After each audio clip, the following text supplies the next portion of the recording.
Bismillahirrahmanirrahim. Akhwati fillah, kita mulai saja pembelajaran hari ini. Masya Allah, ini halaman terakhir di metode kunci, itu halaman ke-20 ya.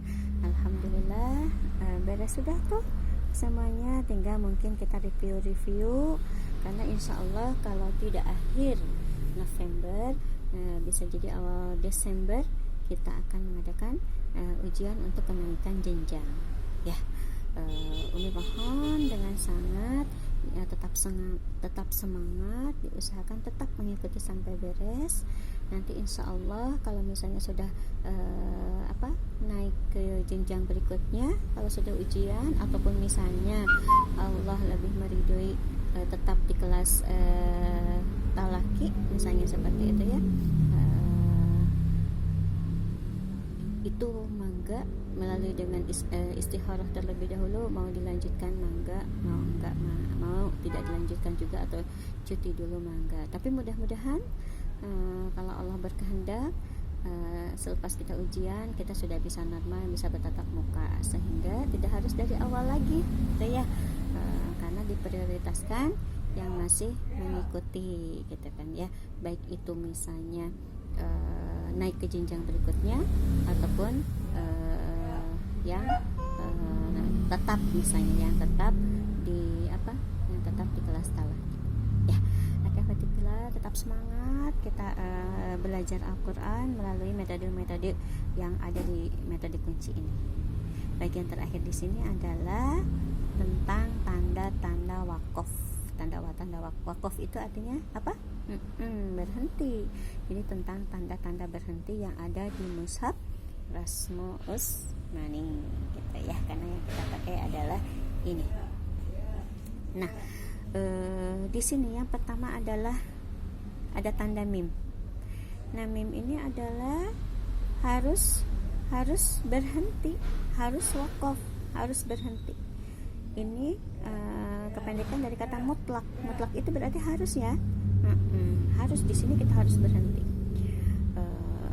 Dengan belajar ini berarti kita sudah memahami bahwa kita ketika ada tanda ini, mim kecil seperti ini, kita harus berhenti ya, karena ini sudah merupakan satu kalimat dalam ayat ini adalah sudah kalimat yang sempurna, sehingga kalau disambungkan dengan kalimat berikutnya, meskipun di sini ada waw ya, nanti akan rancu artinya ya.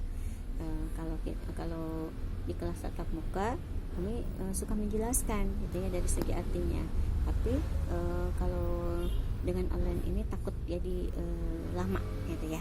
Yang penting kita tahu saja bahwa ketika bertemu dengan tanda berhenti mim kecil seperti ini ya, maaf Umi mengatakan ekornya ke samping ya. Kalau untuk bacaan iqlab itu ekornya ke bawah, nah ini ekornya ke samping seperti ini. Jadi di sini mutlak berarti harus wakaf, harus berhenti ya. Mau contohkan ya. A'udzubillahi minasyaitonirrajim. Innama yastajibul ladzina yasma'un wal mauta yab'atsuhumullah ya, seperti itu. Oke, yang keduanya adalah jim. Jimnya jim kecil, arti dari kata kependekan dari jaiz. Kalau jaiz itu boleh, arti kata jaiz, jadi boleh berhenti, boleh langsung ya. Jim itu menunjukkan boleh berhenti, boleh langsung. Kalaupun misalnya langsung tidak akan merubah arti dan makna, kalaupun berhenti tidak akan merubah arti dan makna. Biasanya ini terdapat kata di kalimat yang dalam ayat itu panjang. Jadi ketika kita misalnya kehabisan napas, jangan sampai kita mengambil napas di sembarang tempat. Alangkah lebih baiknya mengambil napas di sini, di yang ada huruf jimnya gitu. Jadi boleh wakaf, boleh berhenti, boleh wasal. Umi contohkan yang keduanya dengan yang kedua-duanya ya. Yang pertama jaiz itu kita berhenti, dan yang kedua Umi bacakan bahwa jim itu jaiz itu kita wasal, karena di sini boleh wakaf, boleh wasal. A'udzubillahi minasyaitonir rajim. Wa umli lahum inna kaidi matin. Wa umli lahum inna kaidi matin. Bedanya cuma di sana aja. Kalau berhenti ya berhenti. Ketika kita mengucapkan inna berarti kita tarik nafas. Tapi kalau diwasolkan disambungkan tidak boleh menarik nafas. Oke, yang berikutnya di sini adalah sola, ada sod, kemudian ada la ininya yang biasanya gendutnya ke bawah, ini dikesampingkan, dikebawahkan. Biasanya ada gendutnya, ini dibalikan ya, seperti itu.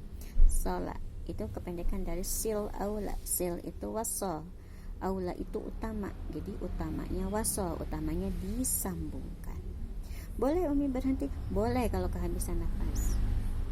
Hanya tidak mendapat keutamaan, tapi tidak sampai merubah arti dan makna, cuma tidak mendapat keutamaan. Oke? Jadi di sini harus nafasnya. Kalaupun ingin mendapat keutamaan berarti berhentinya tidak di sini. Misalnya berhentinya di sini atau di yud'aun. Baru kita ulang lagi dari waqad. Tapi Umi akan mencontohkan yang utama wasal. Jadi disambung dari mulai khasyiatan absarum sampai wahum salimun ya. A'udzubillahi minasyaitonir rajim. Khasyiatan absaruhum tarhaquhum dhillatun wa qad kanu yud'auna ila sujudi wa hum salimun. Kalau misalnya sudah enakan Umi ini kan bacaannya familiar banget, boleh berhenti di tarhaquhum dhillah, boleh, mangga.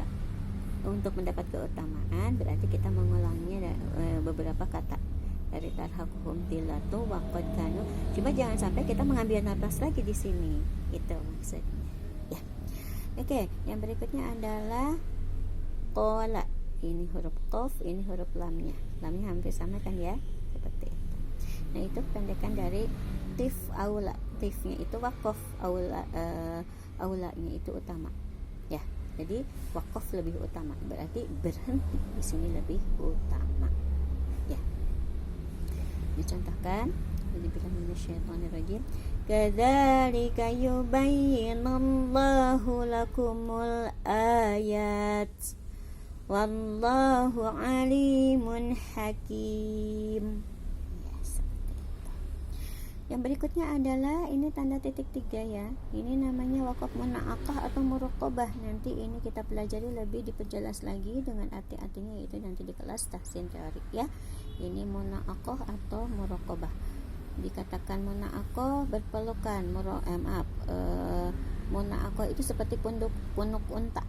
Sedangkan muraqabah itu berpelukan. Artinya berpelukan, berdekatan ya, seperti itu.